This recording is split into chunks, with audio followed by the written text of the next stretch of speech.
Yeah.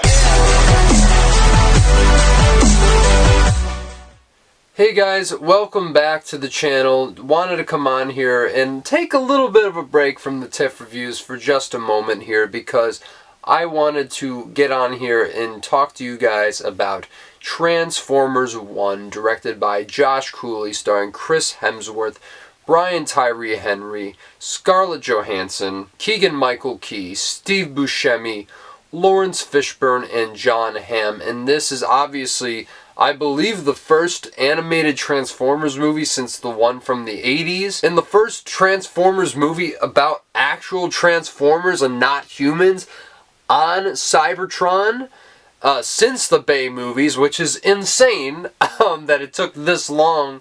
But people have been asking for this type of story about the Transformers for years. And I think when I first saw this trailer, I thought it looked, to be honest, pretty horrible. And I thought this was going to be a cheap attempt at a kid's film just to cash in on the name brand that is Transformers. But the thing that had me very intrigued about it was the director, Josh Cooley, who obviously directed Toy Story 4. Which ended up, obviously if you've seen my original review, I love Toy Story 4, obviously the weakest of the Toy Story movies, but still, that's a big role to step into and a big promise to fulfill. And I think he more than delivered, so I had a feeling that maybe there was something to this. And I'm very happy to report that this very much is the case. This is probably, look, I haven't seen the original Transformers movies from the 80s, but this is easily the best Transformers movie we have seen, maybe ever. I don't know. I don't think it's very much a stretch to say after what we've gotten with the Michael Bay films. And I think that this movie really nails the essence, from my understanding, of the Transformers. Of course, following Orion Pax and D16, these mining bots who live on Cybertron, who, go day in, day out, just working to slave away and mining this energy. And, of course, they eventually try to make a break for it and make a name for themselves, we'll say. I don't want to give too much of the plot away. But what I will say off the bat is, I think the first act of this movie did show a lot of promise. I thought that there was actually some really, really great character building between Orion Pax, aka Optimus Prime, and D16, aka Megatron. And you really felt the kinship between the two of them, which I think is probably the most effective part about this movie. And I was really surprised at the attempts at adult humor, because I was actually like, wow, I didn't realize they were going to go there in this film, or even attempt to make a joke like that. But it was very, very much appreciated.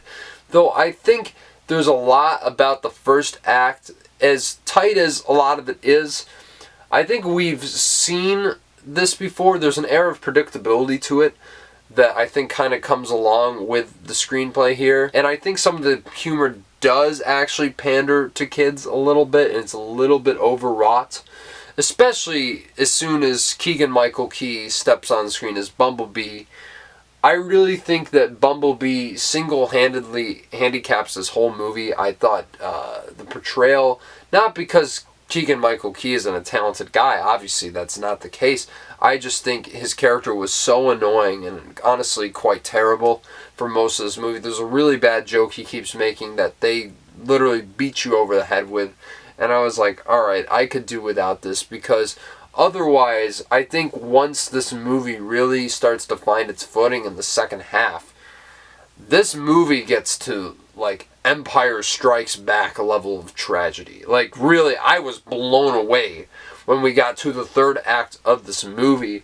And I think a lot of that has to do with how strong, like I said, the dynamic between Orion Pax and D16 in this, because you really do feel this tragedy in this rift in their friendship, and it feels so plausible, so natural, so believable. And I think both of them really have these incredible arcs, and you really see the evolution of Orion Pax into Optimus Prime and D16 into Megatron, and you feel every single ounce of it on screen. I absolutely love how the arc was written, and of course you have some big shoes to fill if you're not Peter Cullen playing Optimus Prime. And I think Chris Hemsworth is perfect in this role. And I think you really see not only the evolution in his character, but the evolution in his cadence. As by the time you get to the end of the film, you believe, oh yeah, that's Optimus Prime right there. And even though Brian Tyree Henry might not be the traditional voice you'd expect for Megatron, I really think he was the standout of the entire film and brought such presence and gravitas to a very emotionally charged role. And I think they did a splendid, splendid job here. Also, Scarlett Johansson is a lot of fun, and I think really gives a good amount of resistance to Chris Hemsworth in this. I also think that Steve Buscemi as Starscream is quite an inspired casting choice. I did not expect Steve Buscemi, of all people, to show up in this movie, but then I heard him on screen. I was like, wait, what? But yet again, he's great in everything, and definitely a welcome presence in this film nonetheless. Like I said, really my biggest issue with the film was some of the overwrought humor, the predictable first act, and the character of Bumblebee. I just thought was a poor excuse at, humor that just didn't really land on any count. But I do think the rest is really, honestly, spectacular. I can't believe that I am saying this about Transformers 1. Like, the fact that this ended up being the best Transformers movie ever certainly wasn't on my 2024 bingo card. But even so, I'm so glad that that ended up being the case. I really highly recommend this film. I really like the animation style as well. Sure, it's not as polished as a lot of the other stuff we've been seeing. Certainly not more than the studio's effort last year with TMNT, of course, Mutant Mayhem.